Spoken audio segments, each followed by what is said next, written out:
Na Rádio Super, Política em Análise, com Ricardo Corrêa. Hora da nossa ponte aérea, vamos até a capital federal conversar com o editor-chefe de O Tempo em Brasília, Ricardo Corrêa. Ricardo, muito boa tarde para você. Boa tarde, Léo. Boa tarde a todos os ouvintes. Um prazer mais uma vez participar aí com vocês. Nós que agradecemos. Ricardo, uma coisa é fato já detectado aí por especialistas e até mesmo pelo eleitor, né?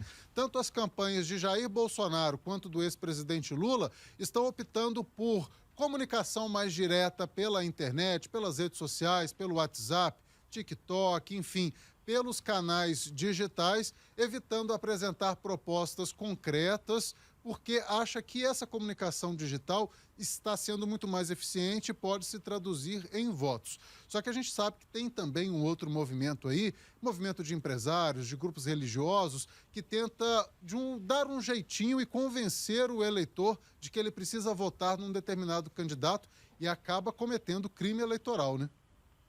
Exatamente, Léo. Isso tem sido muito comum e acontece não só nessas eleições, acontece historicamente, tem um impacto muito grande em eleições municipais, sobretudo, mas nesse ano está ganhando muita força, principalmente nesse segundo turno, né? Que é essa coisa de um empresário ou o político, o prefeito de determinada cidade, né? Alguém que tem um cargo público, obriga seus eleitores ou força seus eleitores de alguma maneira a votar no candidato A ou B, né? A gente tem já mais de 170, aliás, quase 170 ações protocoladas no Ministério Público do Trabalho com investigações a respeito disso em todo o Brasil, a maior parte na região sul. Tem vários, os três estados que lideram são da região sul, né? Rio Grande do Sul, Paraná certo. E Santa Catarina. E a gente vê, Léo, isso se espalhando por vários lugares. Toda hora a gente recebe uma notícia disso, inclusive em Minas Gerais. E é preciso ter muita atenção quanto a isso, porque trata-se, como você disse, de crime eleitoral, né? Está previsto no Código Eleitoral, é crime eleitoral, é também infração trabalhista, né? Ou seja, pode levar a punições muito duras, né? Há uma empresa, inclusive lá no sul do país, que está sendo processada pelo Ministério Público do Trabalho e pode ter que pagar uma multa de 10 milhões de reais de indenização. Então, um caso muito sério e, como eu disse, crime eleitoral, prevendo, inclusive, cadeia para aqueles empresários que fazem esse tipo de ação, né? Só para as pessoas terem uma ideia, o Código Eleitoral, estou até com os artigos aqui, né? O artigo 299 do Código Eleitoral, que é o que fala exatamente sobre a compra de votos, né? Que diz que dar, oferecer, prometer, solicitar ou receber para si ou para outra em dinheiro, dádiva ou qualquer outra vantagem para obter ou dar voto para conseguir prometer abstenção, alguma coisa assim, ainda que a proposta não seja aceita, isso por si só já é crime, né? É com reclusão, inclusive, de até 4 anos de prisão, ou seja, você prometer uma folga, prometer dar uns dias de folga, um aumento salarial, um bônus, etc. e tal, crime eleitoral, compra de votos, pode levar, inclusive, à prisão do empresário. Quando a gente fala de servidor público, a gente ainda tem a aplicação do artigo 300, que diz valer-se servidor público de sua autoridade para coagir alguém a votar ou a não votar em determinado candidato ou partido. Ou seja, se você votar no fulano, você perde aqui o cargo comissionado. Se o fulano ganhar aqui na cidade, você perde, eu vou trocar todos os cargos comissionados, etc. e tal. Crime também. Além desses artigos do 299 e do 300, ainda tem o 301, que é usar violência ou grave ameaça para coagir alguém a votar ou a não votar em determinado candidato ou partido, né?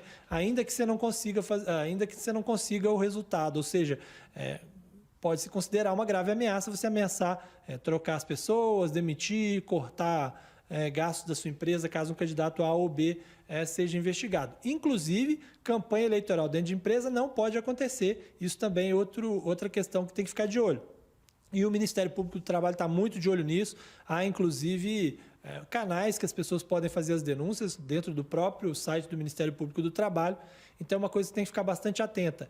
Não apenas um desrespeito à democracia, ao direito de cada um votar, né? A legitimidade de cada um tem as suas posições, porque isso está também em vários outros mecanismos, está em Constituição, está na Declaração Universal dos Direitos Humanos, está nas legislações da Organização Internacional do Trabalho, está na própria CLT, né? O direito de que todos sejam tratados iguais, independente de sua questão política, mas, como eu disse, é também crime eleitoral, né? Pois é, uma situação complicada. Eu quero até retomar essa frase que você disse bem no início, que não é nesta eleição. Isso sempre existiu, desde sempre. Talvez era até muito menos divulgado, né, antes do período da internet, porque isso acontecia muito dentro de uma empresa e os funcionários ficavam até com medo de comunicar. Hoje isso acaba se espalhando, porque a gente tem essa comunicação pelo WhatsApp e várias outras modalidades. Agora, o eleitor tem que saber também que ele pode sim fazer a denúncia. Tem um aplicativo Pardal, que é da Justiça Eleitoral, ele pode entrar lá e fazer essa comunicação, não precisa se identificar, se tiver lá algum registro, mas a Justiça Eleitoral nunca vai revelar a identidade de quem fez essa denúncia. Exato. É uma pena que isso aconteça, né, Ricardo? E eu fico até em dúvida sobre a eficácia realmente da tradução disso em votos, né? Porque pode acontecer do funcionário também ali ficar injuriado e na hora acabar votando em outro candidato, né? Pode acontecer, mas muitas vezes você está numa localidade que é menor, todo mundo vota no mesmo lugar. Às vezes o cidadão fica coagido quando sair os resultados da urna, né, pelo resultado da urna, o patrão dele vê que a maioria ali não votou assim, o assado e tal. Então, assim, muitas vezes isso acaba gerando uma pressão. Mas isso é importante que você falou. O voto é secreto, a pessoa pode, né, na hora lá do voto, ficar tranquila quanto a isso, ninguém vai saber em quem ela votou.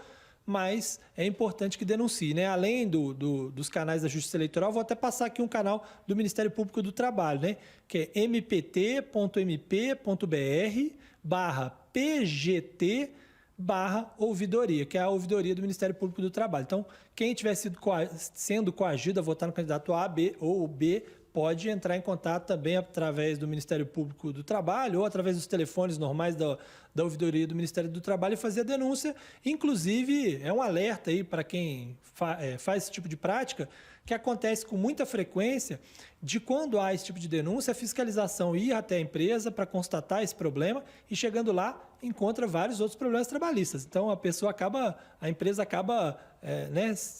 acaba revelando vários outros problemas trabalhistas e sofre multas pesadas por causa disso, né?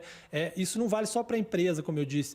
Prefeito que oferece cargo em comissão, empresa que não está pressionando diretamente o seu empregado, mas a própria população da cidade, prometendo uma promoção caso o candidato A ganhe na cidade, ou prometendo, né, ninguém vai trabalhar no dia tal, caso fulano ganhe, né? Tem relatos disso, inclusive em cidades mineiras, e é importante que as pessoas fiquem atentas que isso não vale, né?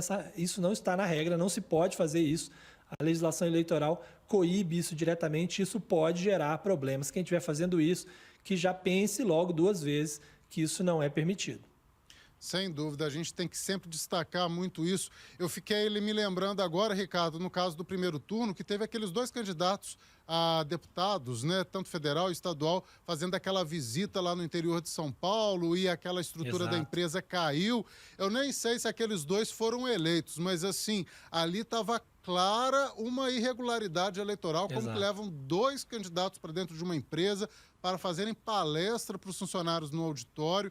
Aquilo ali foi gritante, a gente não pôde falar tão claramente nisso no primeiro turno, até para evitar algum problema, mas aquilo ali foi assim, um escárnio ali de desregulação ali da lei eleitoral. Aqui na Sempre Editora a gente sempre recebe muito candidato, mas porque é o papel da imprensa receber mesmo e entrevistá-los, mas no caso daquela empresa em São Paulo foi muito estranho, né, Ricardo?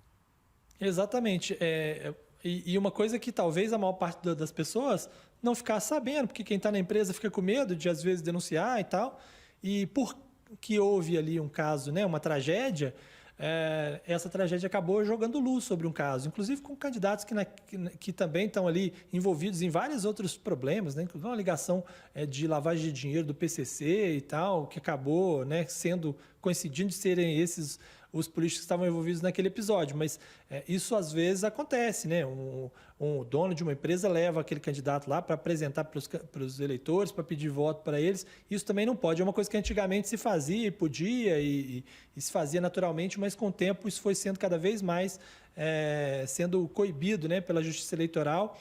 E me parece que numa eleição como essa, em que há uma polarização, situações que muitas vezes são locais, né, que acontecem geralmente em eleições locais, têm se se traduzido também em episódios de eleições nacionais, porque isso é menos comum em eleições nacionais, até porque o impacto do voto de uma empresa em uma empresa ou outra faz pouca diferença no nível nacional, mas quando você tem várias empresas fazendo o mesmo e quando você tem uma situação em que há uma polarização muito clara e uma disputa muito clara, isso acontece com mais frequência e não pode acontecer, né? É isso. Ricardo Corrêa, editor-chefe de O Tempo em Brasília. Muito obrigado, Ricardo. Até amanhã. Eu que agradeço. Um abraço para você, Léo, e para todos os ouvintes. Até quinta-feira, viu, Léo? Amanhã não estou aqui no feriado, mas quinta-feira estou de volta.